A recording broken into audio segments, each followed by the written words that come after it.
Deuxième concept d'aujourd'hui, c'est quelque chose qu'on appelle l'énergie libre de Gibbs. L'énergie libre de Gibbs, ça signifie que c'est de l'énergie qui est disponible. Dans une réaction chimique, l'énergie libre est en mesure de travail utile que peut obtenir d'une réaction.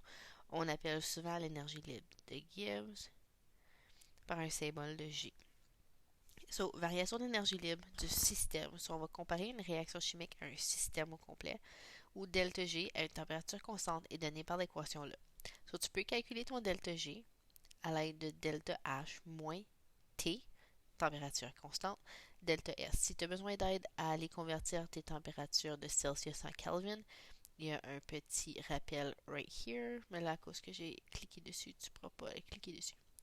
Right here, rappel de comment changer tes températures. Je ne vais pas faire un recap.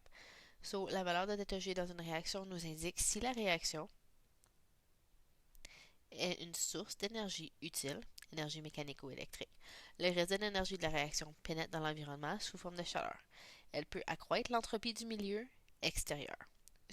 Basically, si ton delta H est négatif, puis ton delta S est positif, ta réaction est spontanée. Elle arrive toute seule sans que tu aies besoin de mettre de l'énergie dedans. Si ton delta H, par exemple, est positif et ton delta S est négatif, la réaction n'est pas spontanée. Tu n'auras pas une réaction qui va arriver juste pouf, naturellement. Il va falloir que tu mettes de l'énergie dedans ou que tu le traites avec un acide ou que tu atteignes un certain pH. Il va falloir que tu joues avec. Ça ne va pas juste arriver. Si delta H et delta S s'opposent, si c'est pas straight up comme ça, un troisième facteur va déterminer si la réaction est spontanée, puis ça c'est la température.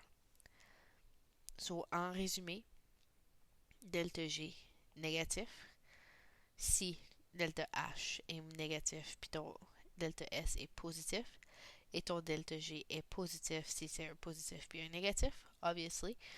Euh, donc, ça veut dire que si ton delta G est négatif, la réaction est spontanée, peu importe la température, puis si c'est positif, la réaction n'est pas spontanée, peu importe la température.